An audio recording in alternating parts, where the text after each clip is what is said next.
A paz do Senhor a todos. Hoje nós vamos falar do Salmo 6. São as lamentações de Davi. Esses salmos servem para aqueles que estão também passando por dificuldades, mas temos que ter a confiança em Deus. Esses salmos é um dos 7 salmos penitentes que tem na Bíblia. É o Salmo 6, o Salmos 32, o 38, o 51, o 102, o 130 e o 143. O Salmo 6 registra um lamento individual do rei Davi, onde o salmista recorre à misericórdia do Senhor em tempos de grande angústia e aflição. Então, ali onde Davi estava muito afligido, então ele recorre ao Senhor. A ocasião destes salmos, quando foi escrito, não se sabe exatamente se foi na época onde muitos estudiosos falam que foi quando a rebelião de Absalão, ou em outro período em que ele sofreu uma grave enfermidade, onde ele julgava ter uma doença fatal. Então ali, Davi não se sabe se foi quando foi Absalão, foi perseguindo ele, ou foi quando ele teve aquela doença que ele achou que ia morrer. Então, como nós também às vezes estamos em algumas aflições e nós esquecemos de recorrer ao Senhor, mas Davi, como um homem temente, ele buscava tudo, das respostas ele buscava ao Senhor. O Salmo 6 tem 4 momentos descritos no seu texto. Primeiro, o pedido de misericórdia ao Senhor em tempos de grande aflição, no Salmo 6, do 1 ao 3. A afirmativa de que o louvor do Senhor provém dos vivos. Então, ele achava que, ele fala que o louvor vem daqueles que estão vivos, porque aqueles que estão mortos não vão mais louvar, né? Está no Salmo 6, no 4 ao 5. Descrição do sofrimento do salmista, está no Salmo 6, do 6 ao 7. Repúdio aos inimigos de Davi, pois o Senhor ouviu suas preces. Salmo 6, do 8 ao 10. Podemos dividir, fazer dois esboços principais nesses salmos. O primeiro, a dor do desespero sendo apresentado diante de Deus. Está no Salmo 6, do 1 ao 7. Davi inicia o Salmo 6 derramando a sua alma perante o Senhor. No Salmo 6, o 1 diz assim: o Senhor não me repreenda na tua ira, nem me castigue no teu furor. No 2, tem misericórdia de mim, Senhor, porque eu sou fraco.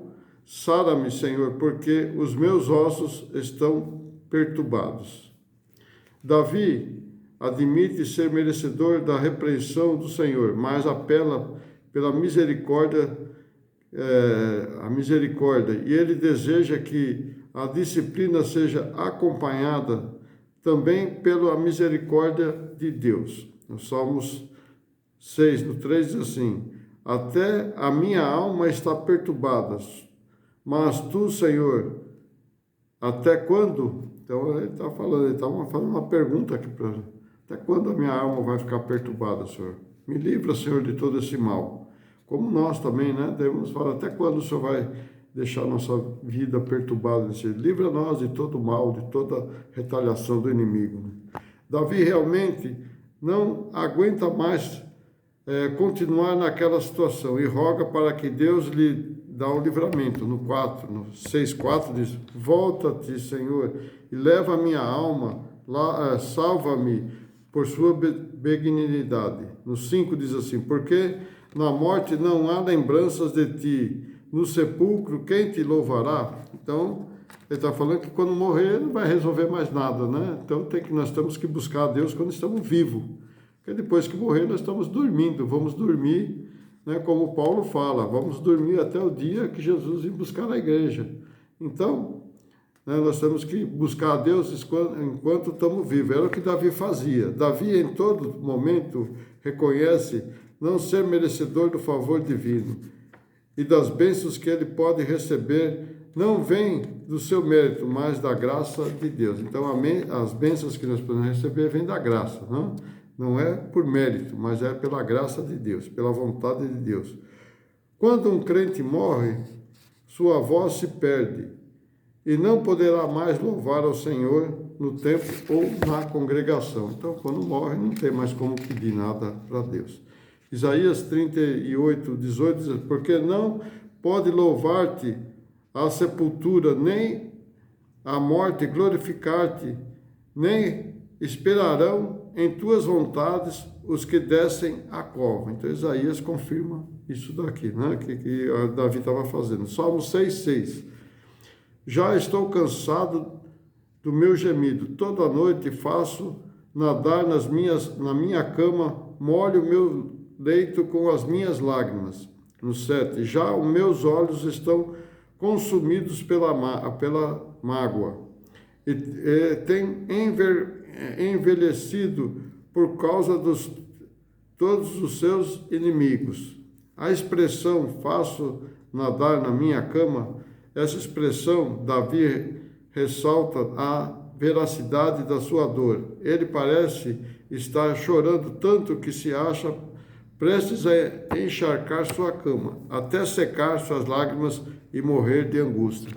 Então você vê que nós temos que suplicar a Deus de coração, né? Como Davi fez. O segundo esboço, podemos falar sobre o livramento. Está lá no Salmo 6, do 8 ao 10. Salmo 6, 8.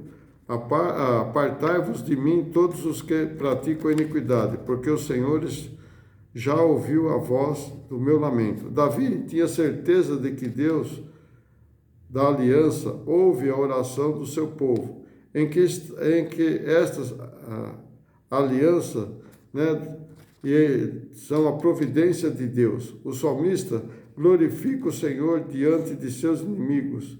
Quando Davi ora ao Senhor e ele responde a sua oração, está lá no Salmo 6,9, né? Que diz assim: o Senhor já ouviu as minhas súplicas, o Senhor aceitará a minha oração. No 10, envergonha-se e partam-te todos os meus inimigos. Então veja que Deus está aqui falando para Davi, está falando para Deus: envergonhe-me e partam-te todos os meus inimigos, tornem atrás, envergonhem-se num momento. Então Davi está pedindo aqui para Deus apartar, né? Pôr tudo para trás dos seus inimigos, para que ele possa viver, ter um momento de glória, um momento que vai terminar a sua angústia. Com o resultado da oração de Davi, os inimigos de seus escolhidos, do rei escolhido de Deus, tiveram de se retirar dos seus caminhos e são envergonhados. É isso que nós temos que fazer. Temos que pedir a Deus para tirar todo o mal do nosso caminho e eles serão envergonhados. Aqueles que têm inveja de nós, aqueles que têm ódio de nós, porque somos cristãos, nós temos que orar para Deus e não ficar falando, não ficar murmurando, porque Davi não murmurava, ele pedia para Deus e Deus ouvia. E nós temos que fazer a mesma coisa, pedir para Deus e ouvir.